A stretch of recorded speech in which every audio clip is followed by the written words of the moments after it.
So my first question is, can you describe your educational philosophy and how it informs your teaching practices?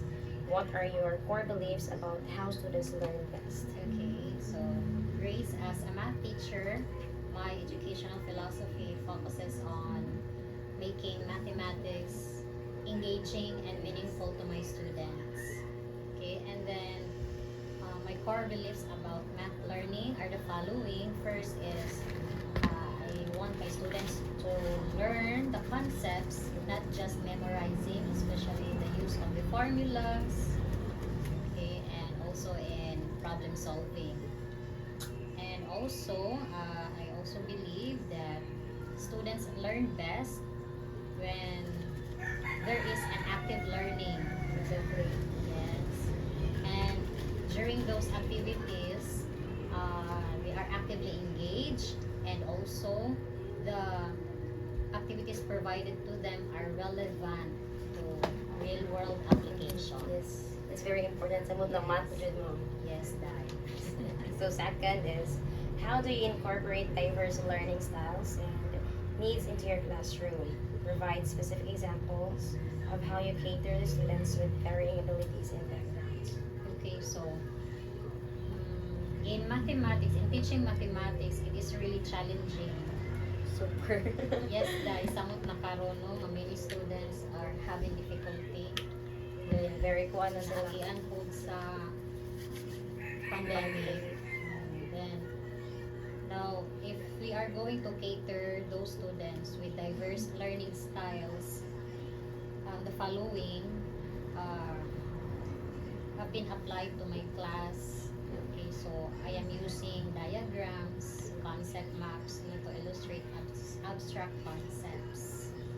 Okay, and then for those visual learners, we are talking about diverse learning styles.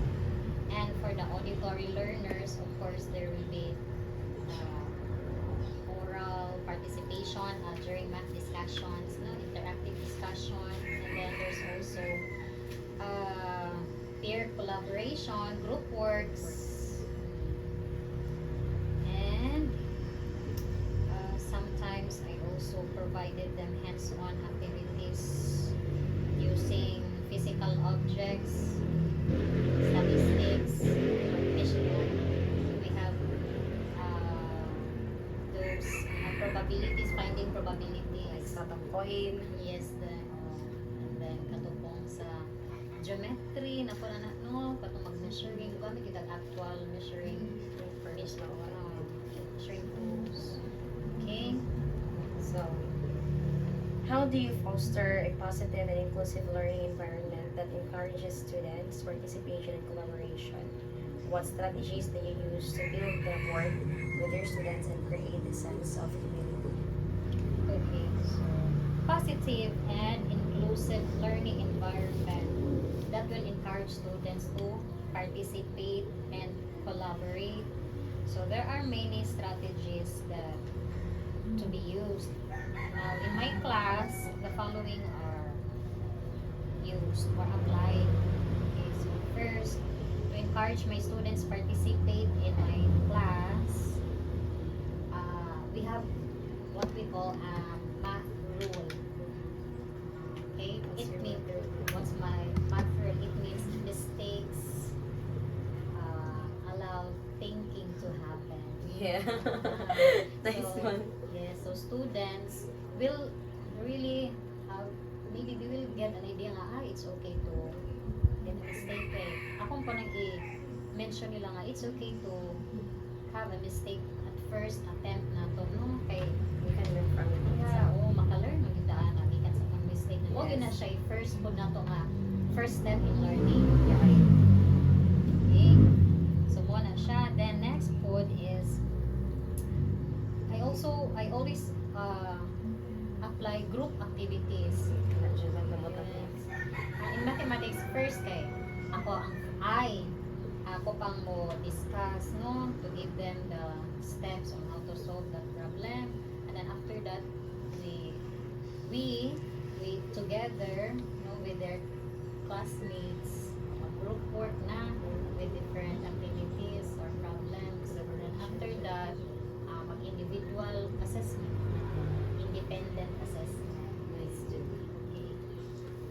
So, how do you assess student learning and use assessment data to inform your instruction? What methods do you use? Do you employ to provide constructive feedback and support student growth? Okay, so in assessing the student learning, in public schools, there are two assessment, the formative, what we call formative assessment and the summative assessment. So kani siyang formative assessment, kani siya ang kaning mga quizzes, mga daily activities, daily sa mga daily lessons. While the summative assessment, katuni siya periodical exam. Now the periodical exam, siya summative test. Now, in terms of daily lesson, like klaseng ang formative assessment, diagnostic, sugod pa lang Prior learning. Yes, i-check pa sa teacher review of the prior learning. Yan yun, patungkol yung questions, analysis questions pa mo. And then, apoy mga short quizzes, then apoy mga assignment, then apoy mga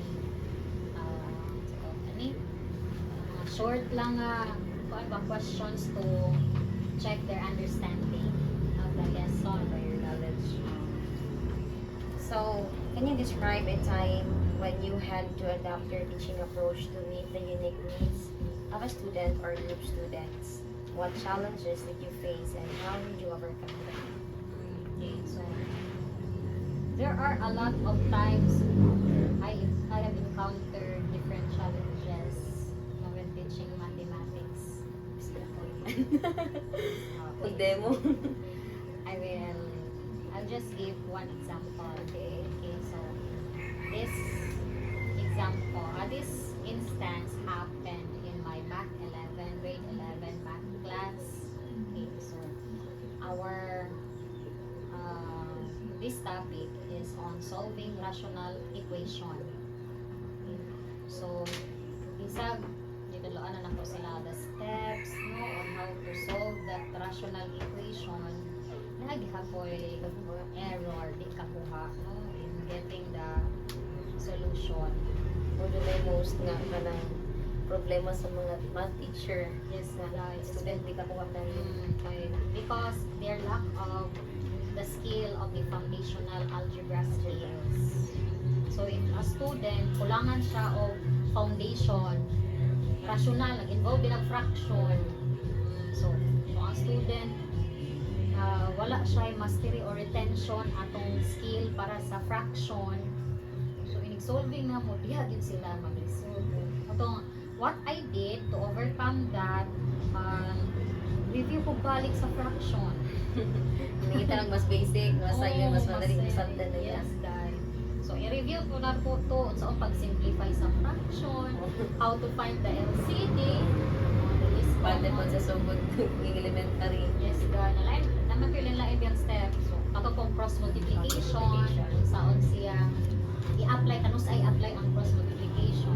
Ibig na ma-apply na to ang cross multiplication kung nag-involve na ang usa ka side of two or more fractions. So, auto siya da May strategy, no?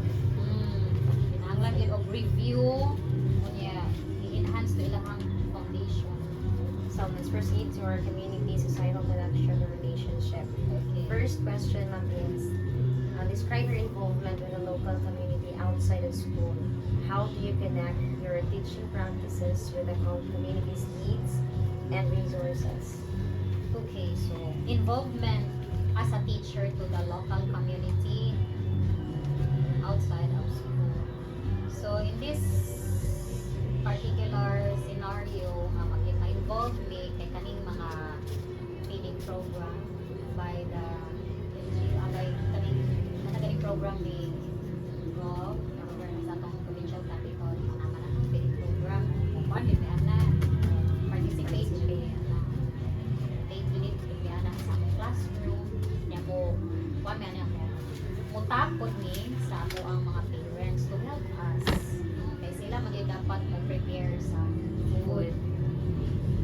Then another thing po, katong NDEP, the National Drug Education Program. symposium. So, kuan po na siya kaning supported man po na sa atong LGA. Okay. And then kaning pong career guidance. So, di ba, mag-invite man mi og speakers, mga police, mga professionals, mga nurses. So those are mga involvement nako in the local community. So that will really also help the learners. How do you collaborate with parents and guardians to support student learning and well-being? What strategies do you use to build strong homeschool partnerships? Okay, so in this case, the school always conduct quarterly PTA, homework PTA meeting. So at that particular time, the teacher will inform the parents of the improvement of their students, the status of the learning performance of our students. So yeah, inform yun nila monitor ang status sa yung students, yeah, especially katog yung mga tabangon ng mga bata. Kapag ito sila anon, kanin, istoryahon ang parent, kung mahimo na apod ang bata. Another thing po, if a parent really namutunga sa school because natuloy kapulian, amo nang ipadala ang letter, muna nga time si teacher will go to the conduct kami ang home visitation. So, mga siya do. Okay, next. How do you integrate community resources and local expertise into your curriculum? Provide specific example of how you connect your teaching with the local context. Okay, so integrating community resources into the curriculum. So for example, in my subject math, so I require my students to conduct interview with some professionals sa dulo lang nila sa neighborhood baguro nga to ask them to share their experiences or their insights of how math is applied to their field so that ang student ko makabaan na ginagamit ang math sa kanila field. Then also kung makuha ko ng mga project ay make sure nga relatable din sa bata. Important ito. Yes, especially handle man ko og research, quantitative research. Yan. Ang statistics gamiton din sa quantitative research, no? So kana siya dapita gamit ko kaayo ni siyang kaning security integrating of community resources kay ang students ato man sila ma-identify og problems sa school o sa community. Now niya dayon mo gather of data, then they will make an interpretation from the data, then after that mo create sila og solution to that particular problem. Then, how do you promote civic engagement? How do you promote civic engagement and social responsibility among your students? What activities or initiatives do you use to encourage students to become active and responsible members of their community? Okay, so I always encourage my students to join or to volunteer, especially if this will help the community and the school, just like environmental cleanup drives, tree planting, kana pong coastal cleanup. So, need po ma-involve sila mga students. Okay. Sa na to sila i-involve. Kung nara sila sa balay, yun sila Ng cellphone. So, describe a time when you work collaboratively with community members or organizations to address a challenge or need within your school or community. What were the outcomes of this collaboration? Okay, so recently the school, our headed by the PTA board, they initiated a project for a classroom TV in every classroom. So with that, kami nga class advisor, we are very happy na initiate with ang PTA na mo anak. Magamit, it is very useful to have a classroom TV that, for the students. So in this case, tinabangay ang parents o ang mga teachers. So nag-fundraising during the United Nations. So katong na-raise nga fund, Palit ang TV. ipalit og TV.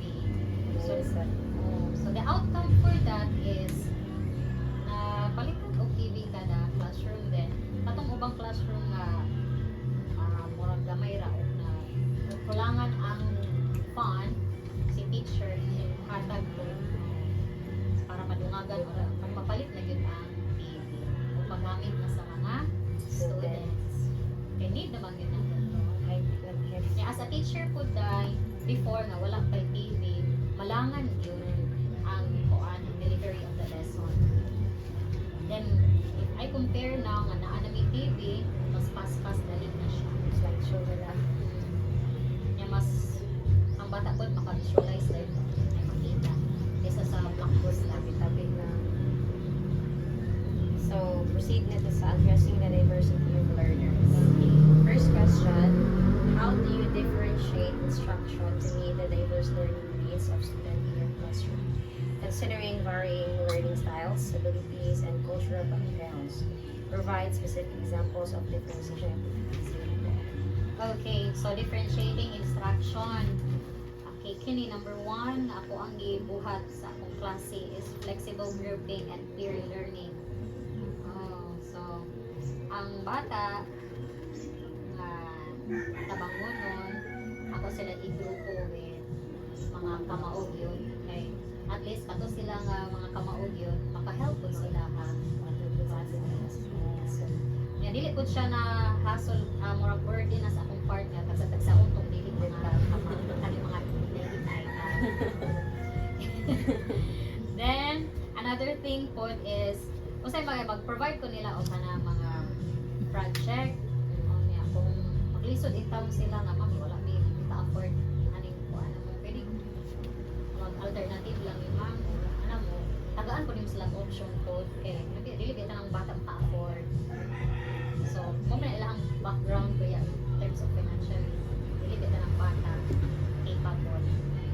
So, wag sila tagaan ko option alternatives lagi dili kay mingon ka nga ay dili kani gyud atong buhaton kani gyud ato i-follow dili kay mo ba na ko na kay sa Hindi mo tamo ba? kana kay eskwela ug public meaning mag-isod-isod. Okay, then so mauto siya and then kung mag deadline po dai of mga project kay nang mga students nga dili kapas pero ako ginansabot before kamo before kami nga as na kinahanglan magsabot di man naging agreement sa student dito nga okay so kana saan ta mag-set ang deadline so you need to make an agreement with the students okay kasi nagdungan-dungan na ba napoy uban nga subject naghatag nila o The struggle is big yun nila. so mag-set lang yung deadline no nga kuan nga kaya gid nila makasubmit sila og that day. Si teacher maguna-una pud ba nga kaya ho ba ni sa akong bata nga i-submit ni within this week or next week. Even what else? So for differentiated learning during sa kuan kaning mga ilahang ansirahan na gani na may isod ang naay kaning level of difficulty I mean so naay sayon naay average lang naabot to difficult so karon na may student yun nga dili gid imong paspas so may tagaan mo siya atong sayon-sayon lang iyang masolve magsiran yan katong mga kamao o basta average or ato ba sila kas Kasi mga bata gid na challenge. So ato gina sila sa difficult. Ay sayon na kaini, sayon ari ko ani usa. So yung Ganun, mga mas lisod ka na ma-challenge yun ko. labi na para mga bata nga ganun jud man. Nabi di may maboring ba na sila dahil kung Sayon na kayo ang sayon klase. ka, kita ba Ganahan na naman sila na lang mo. kita mo na mo na siya differentiated yun no ay sayon ay para sa katong mga kaya lang sila o katong mga kamauna tagaan taga ay ganun ko alis mabait gyud Sunod. How do you create a culturally responsive classroom that values and celebrates the diverse backgrounds and experiences of your students? How do you ensure that your teaching materials and practices are inclusive and equitable? so number 4 naman ay no okay, social and emotional needs of the students okay so na-mention na nila ko ganiha katong kasi kanila kay underserved communities basin kato yung mga bata ba nga kanang mga pobre so katong ganiha na mention mo to na ko na give them alternatives or options pwede ba dahil kung dili sila kahimo ani kay tungod wala sila ani nga materials nari lang option kay another thing for social and emotional challenges kanang ma-stress no to financial hardships auto siya flexible deadlines unya offer multiple ways to demonstrate learning so kung may nga nang bata mga wala man ni cellphone na dili ka video man saon man na so ikaw mag-take yun ka andam yun you need to prepare as a teacher na if there are students na wala yung like phone, cellphones nabiya so you think of other ways lang imong ihatag nila or options kanila buhatan kay wala mo ka kay phone dili mo ka video or ari actual na lang ka wala na lang Then, describe a time when you had to adapt your teaching methods to effectively address the needs of a student with a unique learning profile or cultural background. What challenges did you encounter and how did you overcome them? okay so di balik mo siya niya okay need of a student okay so kung sa man ako paghala what challenges I have faced with that particular case so karon grade sa previous na school year 2024-2025 nami transferring na bata okay then okay lang dyan sa nga dili din siya ko same sa uban yung classmate na pas-pas ganyan o active ka rin ka nga very slow ganyan pag-iiti so ganyan po siya pas kuwan po ay yung mga hindi siya same sa level yan ang mga grade 11 wait lang so kana wonder ko for abot Mo sa daw na. 11 mo rin yung bata hindi pa pasal na lang guro hindi man siya sa unin ako lisod na ba yung aman sa grade 11 ako nga variables sige sa man to na ko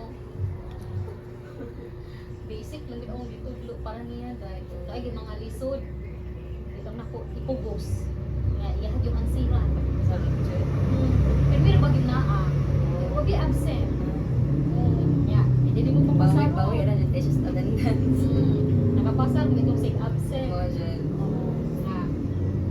minus kamao itong basag yun makamao ang katong may absences pero siya kay perfect attendance man na mag-behave ra pud kaya di ma-teacher ka maka-encounter yung kanina sa public sinuhan na lagyan ng kuan iangkor lang po niyo iyahan kas Ginoo sa mga buhaton more patience Mo siya ng maestro. more Patience is a virtue. pasensya sa mga bata ngayong anak magyud.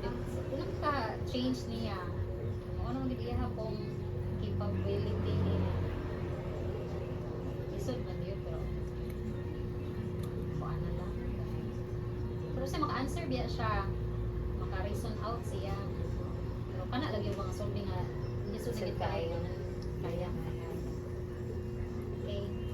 Then let's proceed to fostering positive school culture. So first, describe your role in fostering positive and inclusive school culture. What specific action do you take to promote a welcoming and supportive environment for all students and staff? Okay, so positive and inclusive school culture. Kita nga teacher, kita yun dapat tanaw nga example, example sa mga estudyante. Kita nga busy mo. Lagi na siya mo, respect lagi. So yung mga estudyante, hindi ko pa mag-respetuhan. So dapat ikaw as a teacher, ito mo show, no? Act as a role model na you respect everyone in the school or outside sa school pag sa asa pa ka. Everybody deserve to be respected. So monan siya. And then another thing po is in the beginning of the school year, mag-prepare man jud ko sa ako ang first day of class. Ang ito ihandang mga rules sa akong klase. Sa mga do's and don'ts. Okay, then mag-put me on maas po kung lang sa may inyo namoy idungag ani o yung bag mo. Oh. Sige, you have the chance to speak. Freedom of expression. Aroy mahay ba? Budget. Oh, kay para ini magklase na gyud ta. Unsa man to tong gisabutan? Maningla na. Mobalik ta ato tong rules. Unsa man to? Yung nga dagko na ra ba ni high school, grade 11. Say lang ari sa grade 8 murag. Kuan gyud. Magtikan. Sa ang grade 8 ay ko nga mas kinahanglan pa mo dakong pasensya aning grade 8 kaysa grade 11. Kaya grade 11 mo kay mga taga-Pulitaw no biya gyud kani mo Nalagbuot tag-bike. dyan. Ay, bang Lord.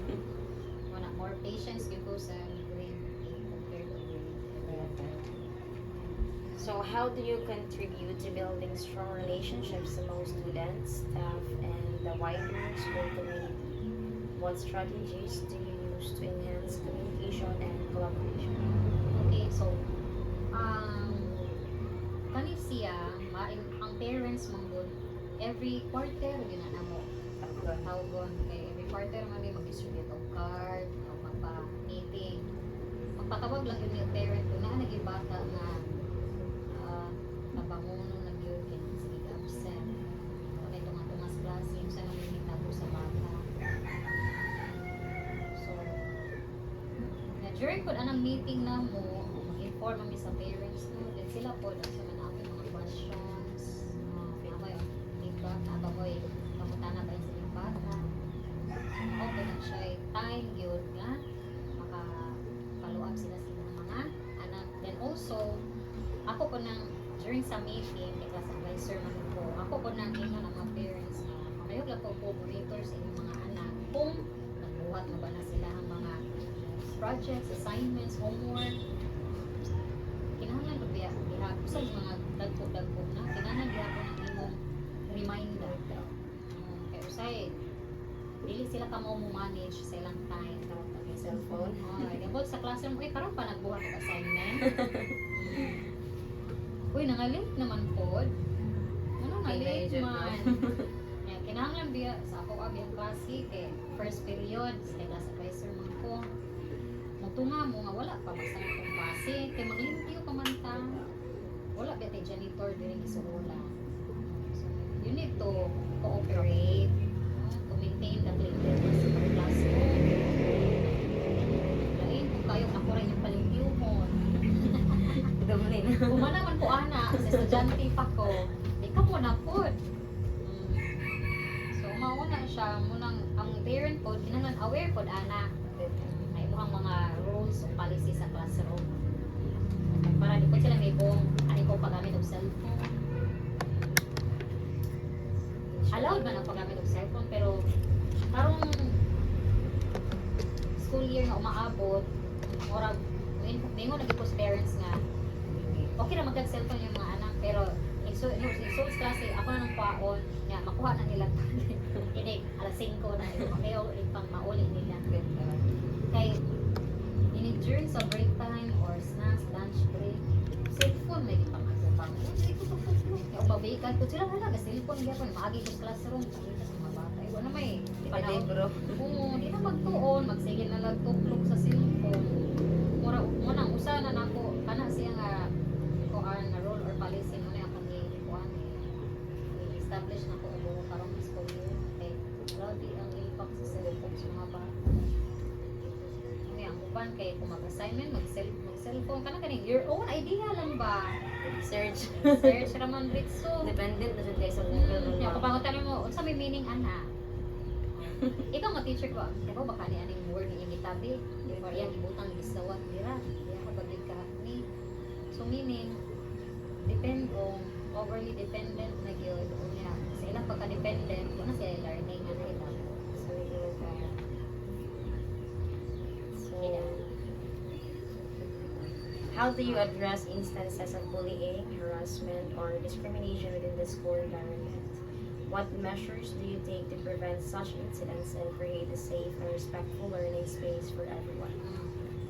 so naagi mga instances no may mga bullying cyberbullying name calling na so first yun you need to inform the students and the parents of the school rules and regulations naman na siya sa handbook kaya dapat yun sa parent o ang student kung pirma gibana so that they are aware kung say kaning mga school policies rules and regulation kay in kaso o kaning estudyante oy imong gibuhat against naman is ato ang school school rules so lagi ni siya hitabo nga kanila o siya buhaton nga o observe ba siya o ang ipalihon ba siya mabuhat sa kato ilang giguba sa may hitabo basta na anak siya kuan kani equivalent na kuan nila ito siya yung mga punishment consequences sa student in case nga makasala na siya siya mabuhat na rin sa school so na siya no and then parents and estudyante then napon na siya kuan general assembly yun school overall kami sa school sa klase yan na pina-inform tanan makaitaw yun about sa school rules and policies so kani siya nga na mga bullying harassment or discrimination diskutan po ng teacher so they will be aware of the consequences sa silang actions if it is against the rules of the schools okay. So, how do you promote student leadership and empower students to take an active role in shaping the school's culture and values? What opportunities do you provide for students to contribute to the school community and develop their leadership skills? Okay, so student leadership in the classroom na naman ay mga classroom officers sa palandaan sugod na ng leadership President. okay, so the elected officers they need to be aware of their duties no of responsibilities kana kay elect mo lagi may function so may function so as a class advisor ako gid sila inform labi na ning president no siya biya bulit siya ang mga kapwa officers so kana dihan dapita and then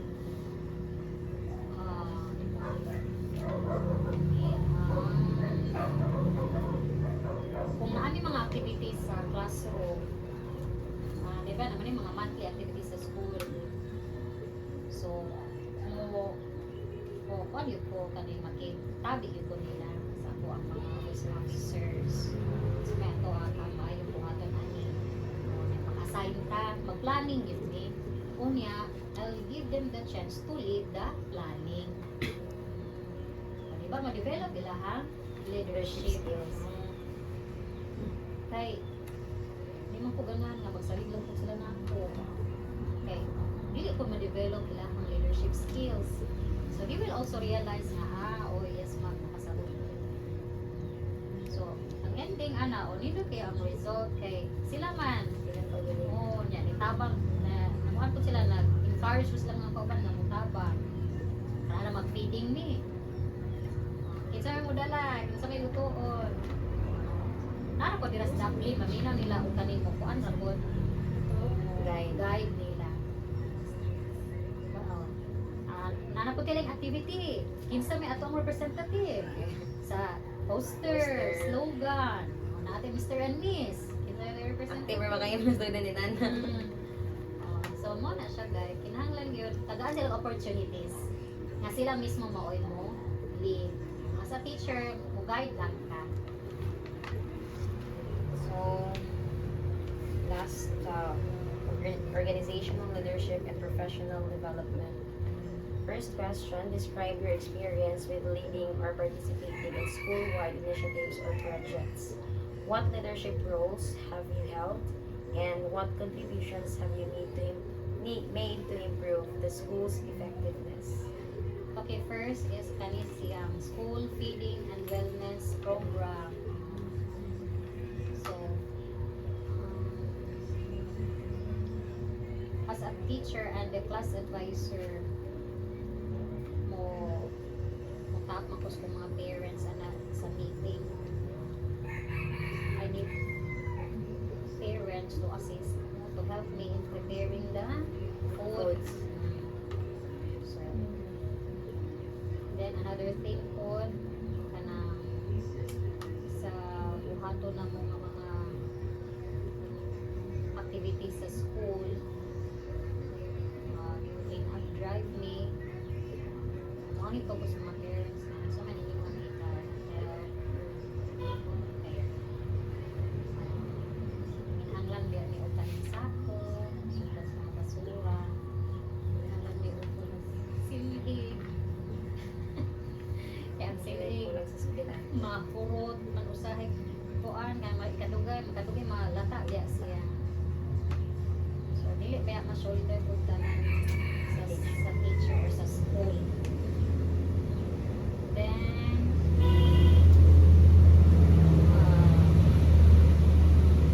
kani pong mag-brigada. Okay. Kung na yung mga program, yan, na yung mga energizer, ako ginailang palidon. So, hindi ko mabaliban po. Ganahan ko po, ana.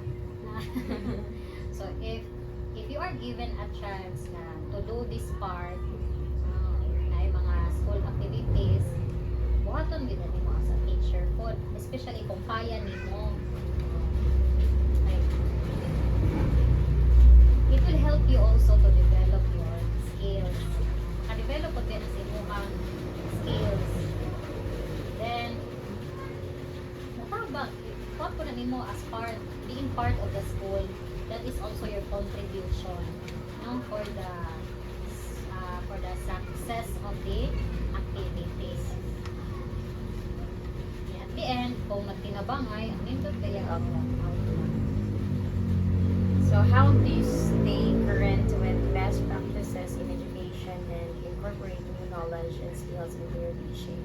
What professional development activities have you participated in recently, and how have they impacted your teaching? Okay, so the Department of Education will always conduct yearly, we call it a training for teachers, in-service training or in-set service training for public school teachers. So, mga 1 week yun na siya na kuan na mo training seminar that will talk about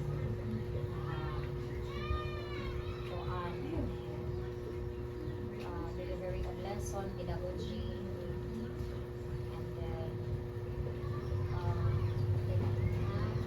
conducting of remediation.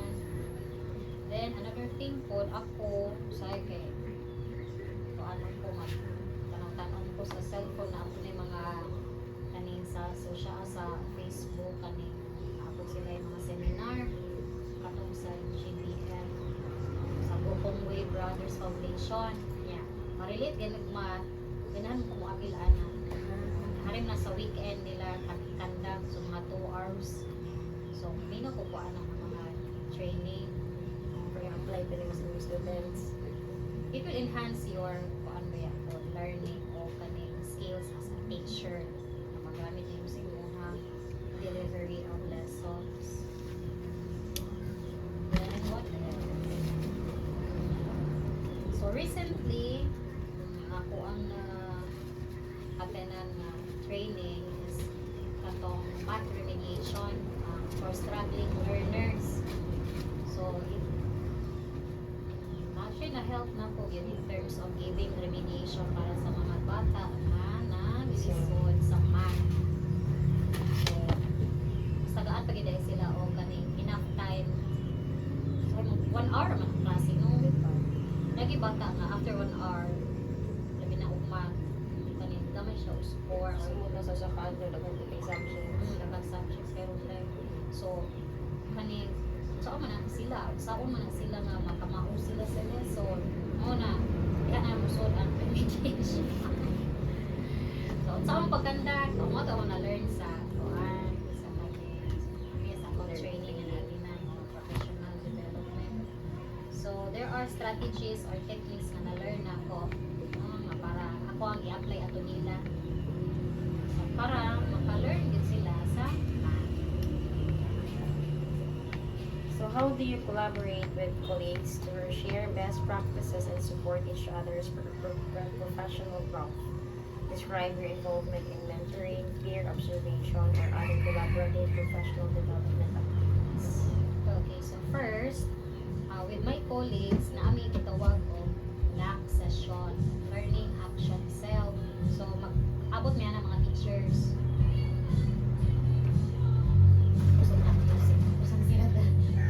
Okay, so, kada siya nga time, diha may mag-meeting, no? O sa mga problema nga encounter na mo, mga concern, issues, gaps, that we need to address sa mga teacher ay mga bata kaning mga kumusta may bataan sa imong klase sa buhaton man niya ay mga anak yun kinahanglan ko na siya kay sometimes mag-wonder ka sa ko ra ba nga subject ni bataan kalisod or sa uban pong subject kay basin ako rin problema nga teacher so diha napita ay murag daghan may dynamic teacher so kani bata at mo gid na kaya nabi abang kong bata nga kaingon ka ba nga basin sa kanaalas yung subject galisod no naba gid siya problem o maglisod ko siya sa ibang subject teacher factor ba ka ha or student factor you reflect po as a teacher then with my colleagues okay so kung namin mga activities mag-planning yun yan na mag-planning o niya mag-tasking Meeting with mga teachers, with the principal. yes with the principal student okay nabi na different tasks isa may mag-prepare sa program isa may mag-prepare sa decoration isa may mag-MC so may andamo nun sa kaning ating mga bisita so na siyang kinanglat yun isa mag-prepare sa ito ang mga chairs sa practice na siya delegation of tasking different task okay so that's it And last question. Describe a time when you had to take initiative to address a challenge or problem within your school or department. What steps did you take and what was the outcome? How did this experience contribute to your leadership skills? okay nag-initiate ko katuning nagtuan sa amuag akong math guy subject episode manggod so itong buhaton mo kaya ang mga bata pagkasagaran lagman kayo hindi ka maukan sa teachers gani symbols negative so maglisod biya sa saktong answer kung sa pag-add la kung minus at mga integers na wa nang namaon. Sa mga negative at positive mag-abot. Kana evaluating function. About this process, ako roy may minus. Mausap ba tong kuan sign. Sign niya. Oo na, wa sila masterian ang dapitan. So ang among moto nga ni tako gusto kauban na makod. Sa kanto ko maabuhato na. So, pag among gibuhat is amo usang gi tan-aw kinsa mga bataan. So, di mo man i-identify. After identifying those students who are really struggling sa mga topic or lesson, mo to sila tagaan mo of remediation. And then, usahay po, kung mabisi ni kay na ay mga tunon na dili malikayan o niya, mag-remediation pa ni o paan may katong mga batang bright Magpatayan. pwede ka mo sa mo sila mo assist so sila yung assist na natin so yan talagang po na mo points Ang huli na dyan, plus points.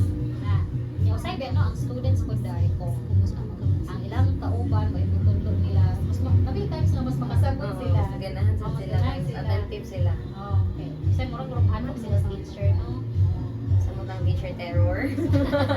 ang panagay so di kita mag-terror nani kay o mag-terror tapos sagutin sila buhat Ma-intense mugod sila. yung sa po na pwede students nga huwag mo gani silang higpiton usa mo tinanong ganahan Mawawal mo sila. Fear. madagpo na rabaning senior high ano litaw na kita itong agad may kanulungan pa ito nimo aris mga grade 7 grade 8 ogogan pa na nimo ang taray mga dagko litaw na lisod na Oo, naman na nag-crush ta ka ba? Nag-crush yung class Mr. Uyam. Agi ko na. makuan niya sino makonscious Bitaw. okay so moto siya and then tagaan lang yun mo sila o sayon man sa na kuan pwede sila ayun diretso kada episode kay mag kuan niya samot kalibog kaulibog na daan and then how did this experience contribute to your leadership skills so since nagkasabot na mi sa mga teacher na may problem so after ato ang mga bata yung zero learning na yun at least ang pinakasayo nabiguan nila o na-learn din nila based easy and then so ang planning na-develop po ang planning na mo as teachers kay ibigit ingon nga so lang tagkuan ko remediation niya wala gid mo gibuhat nga planning Hindi mo siya mas successful. lisod successful ang usa ka activity nga wala mo undergo of the planning so when you are a leader agad kay planning Dapat gani na plan A, plan B. kana in case plan A dili mo achieve or dili successful dili ka kulian okay then na-strengthen po ang collaboration with the teachers ito siya outcome no? Ay outcome sa bata napoy sa teachers So, that's all, ma'am. Thank you so much, ma'am. you are welcome my pleasure